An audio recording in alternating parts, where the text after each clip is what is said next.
Oi, gente, tudo bom?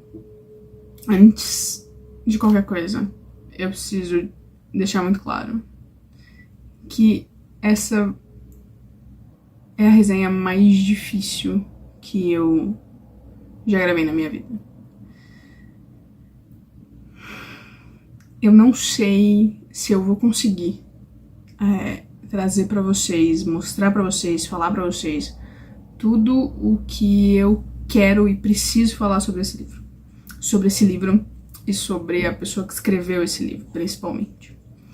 Mas deixa eu contextualizar vocês. Sob os Laços da Maldade é um dos livros que eu fiquei mais tempo esperando o lançamento, desde que eu soube que ele ia ser lançado. Por vários motivos, mas o motivo principal é que eu precisava saber dessa história, conhecer essa história a fundo. A gente já tá falando aqui de uma autobiografia, uma história real, cruel e extremamente dolorosa. A gente vai conhecer através dessas páginas o pior do ser humano, né? O quanto o ser humano pode ser cruel por qualquer motivo. Você não precisa dar uma razão para ele agir dessa forma, você não precisa fazer absolutamente nada. Às vezes, você só precisa ter o que outra pessoa quer. E é mais ou menos isso que acontece com o Philippe Heydrich.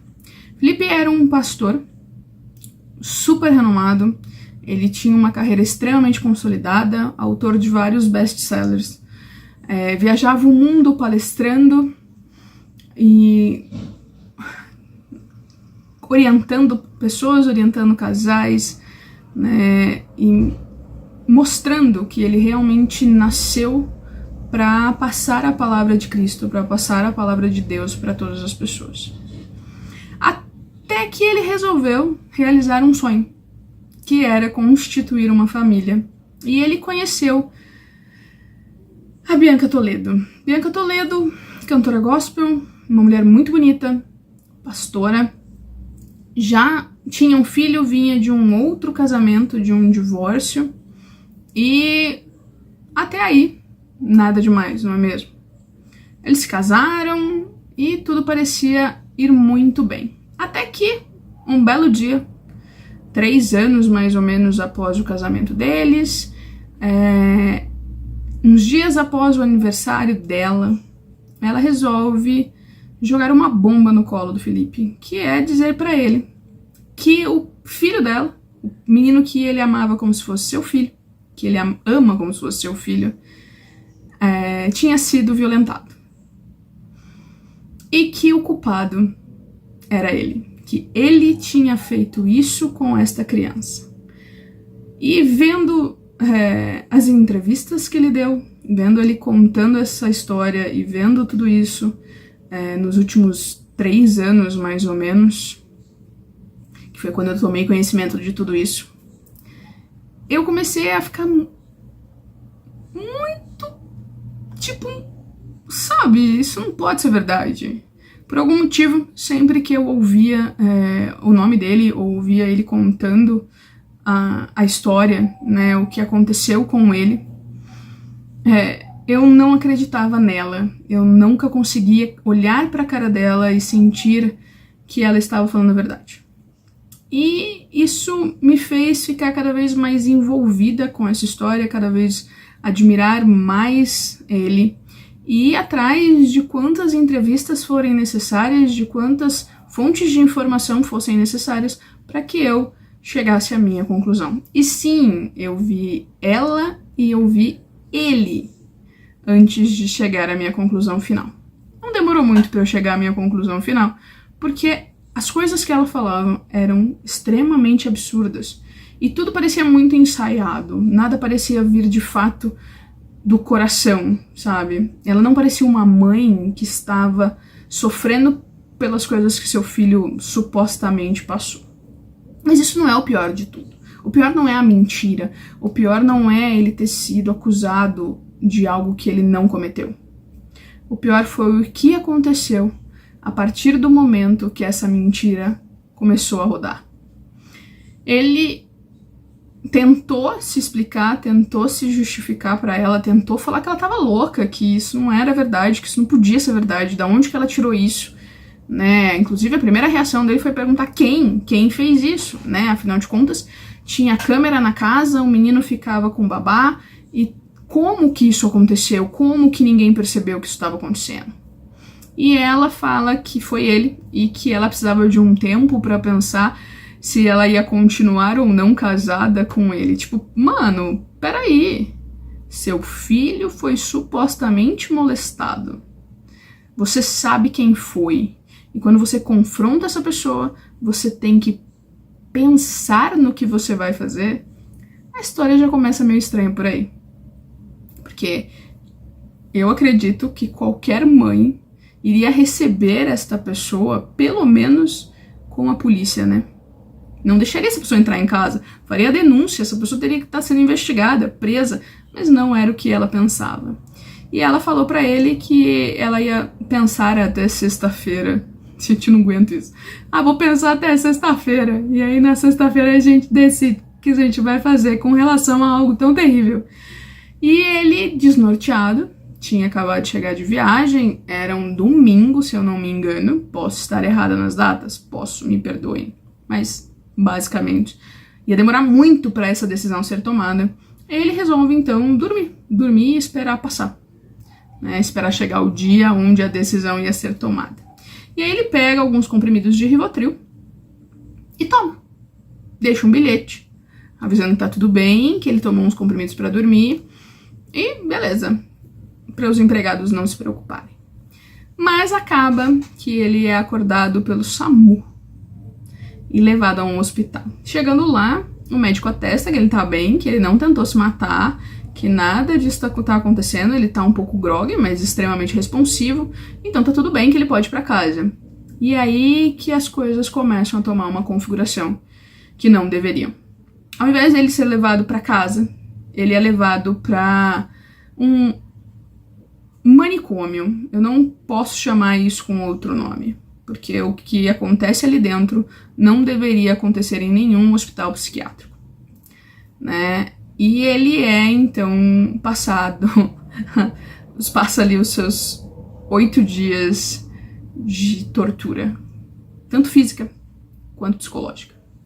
O foco ali era fazer com que ele acreditasse que ele não era Felipe Heiderich, que ele era um louco qualquer encontrado na rua, e que ele não tinha família, que ele não tinha nada, que ele não tinha carreira, que ele não tinha amigos, que ele não tinha esposa, que ele não tinha nada. E ele não conseguia acreditar nisso, né? Ele sabia quem ele era. E tentaram de diversas formas, fizeram todos os tipos de tratamentos que não deveriam existir dentro desses hospitais, se é que vocês me entendem. E ele começou a querer, né? Não concordar, não confiar, mas ele recebeu um conselho de uma pessoa que estava lá dentro. Falou pra ele que o melhor é, tipo, faz o que eles querem, sabe? Toma os remédios, fica de boa, que aí você sai daqui mais rápido. Só tem um problema. Como ele não tinha nenhum motivo para estar ali, para estar em tratamento, ele não poderia ficar mais do que 72 horas, isso está na lei. E mantiveram ele por 8 dias. Ele só saiu dali porque a secretária da monstro percebeu que ele estava muito estranho, que ele não estava respondendo as mensagens e não estava aparecendo no escritório, que ele não era o normal. Então ela consegue encontrar o irmão dele e o irmão contata a mãe e os dois saem de Minas Gerais para o Rio de Janeiro para tentar achar ele. E acham. Só que, gente, o negócio é tão maluco, mas tão maluco, mas tão maluco, que o hospital não queria que ele saísse. Para ele sair de lá, ele teria que assinar um papel concordando com coisas absurdas, e ele, claro, não assina. E isso deixa tudo pior, porque se ele tivesse assinado esse papel, a acusação, aquela acusação daquele crime horrível, sabe, não tinha sido feita. Ela foi feita quando ele se negou a assinar o que ela queria que ele assinasse.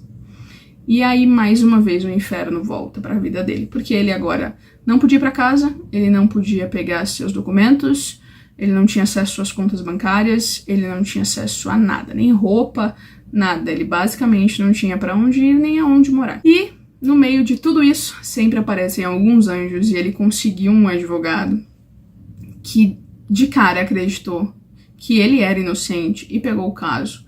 Mas tinha um porém, já estavam caçando ele. Ele era um dos bandidos mais procurados do estado do Rio de Janeiro.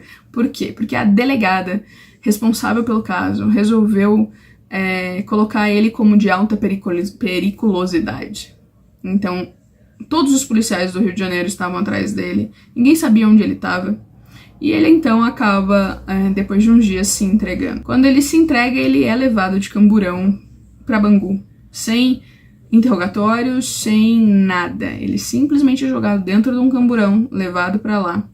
Lá ele sofre a pior surra da vida dele, algo que ele nunca mais vai passar e que deixou marcas eternas, coisas que nunca vão sumir. E eu não falo só de marcas físicas, eu falo do aspecto psicológico dele, que também já não estava bom depois dos 8 dias no manicômio. E ele é jogado na cela comum, mesmo ele tendo nível superior, junto com outros presos, e nu.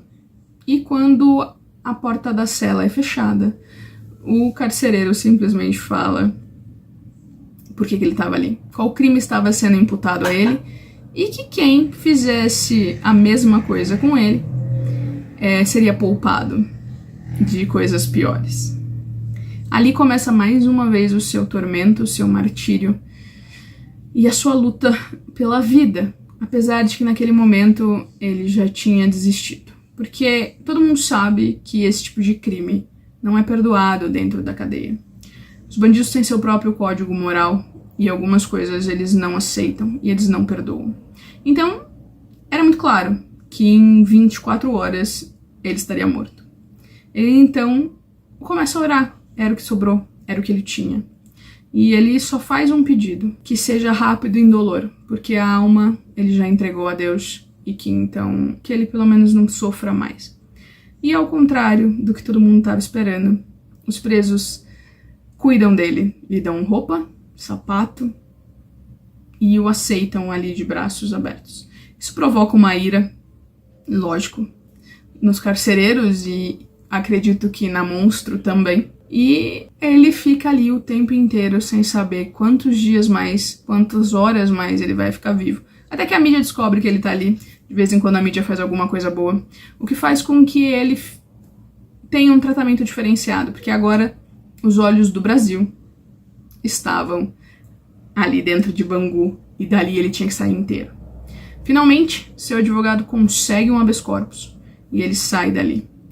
E aí começa a luta para ele provar que ele é inocente. E ele não aceitaria nada menos do que uma absolvição unânime. Ele não queria ser absolvido por falta de provas, ele não queria ser absolvido por nenhum outro motivo. Ele queria que a verdade fosse provada e que chegassem à conclusão de que ele não fez absolutamente nada. E uma das coisas que mais me marcou e que eu vou levar para minha vida para sempre é o pedido que ele faz, que quando fosse provado quanto que ele era inocente, que Deus mandasse chuva. E a hora que a gente tá lendo, né, dentro essas coisas, de tanta coisa terrível, tanta coisa que você não consegue imaginar que os seres humanos são capazes, tanta crueldade, tanta angústia, tanta dor. É muito sofrimento. E o Felipe consegue escrever esse livro de um jeito que você sente na pele aquilo. Você consegue imaginar todos os lugares, você consegue imaginar todas as situações. Então não é fácil. E esse livro tem mais um negócio.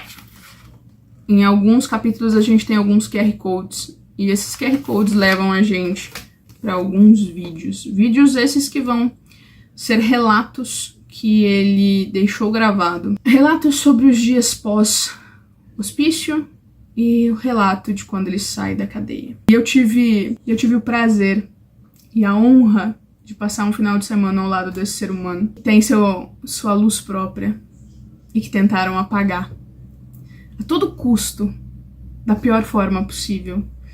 A ideia sempre foi acabar com a vida dele, nunca foi apenas acabar com a sua reputação. Isso não bastava, ele tinha que morrer. E ele foi salvo várias vezes, né? Ele foi salvo de diversas formas. A dor que ele sentiu e a dor que ele sente a gente nunca vai compreender, mas ele foi salvo.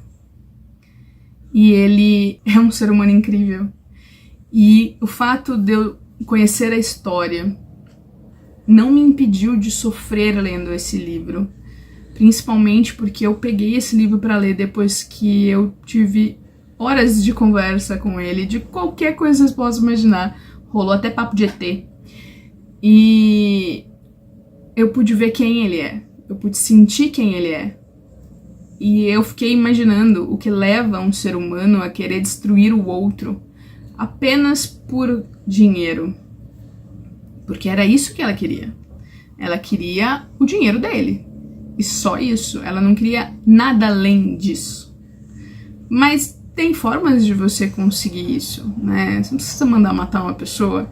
Você não precisa destruir a reputação de uma pessoa. Você consegue por mérito próprio, né, querida? Bota o cropped e reage. Não precisa tentar matar outra pessoa. Principalmente uma pessoa que você jurou amar pro resto da sua vida. Mas é o modus operandi. E quando a gente percebe, né, o quanto foi difícil, você consegue acompanhar pelos vídeos, o quanto era difícil para ele relatar tudo aquilo, mas o último vídeo, o vídeo pós-Bangu, que ele tá estupidamente magro, careca, e o semblante é o semblante de uma pessoa que perdeu qualquer motivo para sorrir, perdeu qualquer motivo para acreditar que ainda existe uma chance dele provar que ele não é absolutamente nada daquilo que estão falando. Isso me doeu profundamente. Sei que agora não parece, mas vocês não fazem ideia do quanto eu já chorei falando dessa história. E eu resolvi gravar essa resenha quando eu conseguisse falar desse livro sem chorar. Mas por dentro tá sendo difícil segurar, gente. De verdade. Muito, muito, muito difícil. E quando ele recebe a notícia da absolvição, o Ministério Público pediu a absolvição dele. Não foi por falta de provas, não foi por nada disso. Foi uma decisão unânime. Chove. E não chove pouco, chove muito. E uma das coisas que nunca mais vai ter o mesmo significado pra mim.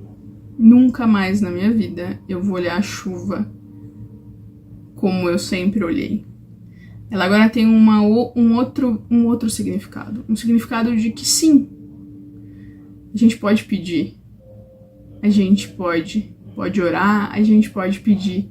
Porque mesmo quando a gente acha que ele não tá escutando, que a gente tá sendo ignorado, a gente não tá. Porque choveu exatamente da maneira como ele tinha pedido. E choveu. E não foi pouco. A resposta dele estava ali. Ele é inocente. E nunca ninguém vai tirar isso dele. Mesmo que existam uns loucos por aí que ainda defendem a monstra com unhas e dentes, que não conseguem tirar o cabresto que lhe foi colocado, simplesmente porque ela é da igreja. Mas ele foi abandonado e foi expulso por todas as pessoas cristãs que são a favor do amor e perdão. Cadê o perdão dele? Cadê? Cadê? Aonde tá? Aonde tá o acolhimento? Ué? Todos nós somos filhos de Deus, não é mesmo? Mas não dentro da igreja. Dentro da igreja, mas o mais importante ele teve. Ele foi salvo diversas vezes por Deus. E ainda ganhou um presente que ele não estava esperando. Presente que qualquer um de nós gostaria de ter. E o final desse livro é aquele final que a gente precisa, porque é muito pesado, muito dolorido, mesmo tendo a absolvição no final. Mas mesmo com tudo isso, a gente sabe que a vida dele não vai voltar ao que era, não vai voltar a ser o que era. Nunca mais. Mas ele precisava de um presente para recomeçar. E é num passeio, ali, numa tarde, disfarçado, como ele sempre fez, que ele esbarra no Bruno de Simone, que é o amor da vida dele, que é uma das pessoas mais incríveis que eu já conheci também. Os dois juntos são perfeitos. A gente olha pra eles e a gente sente que aquilo ali é real, mais real do que qualquer outro relacionamento que vocês vão ver na vida de vocês. Os dois juntos são maravilhosos. E foi um presente quando ele menos estava esperando, quando ele não sabia se ele era digno de qualquer coisa ainda. E sim, ele é. E Deus provou. Deus provou que além de tudo, mesmo tendo passado por tudo que ele passou, ele ainda merece ser feliz. E muito feliz. E vai ser muito feliz. Certo? Então é isso. A gente se vê no próximo. E tchau.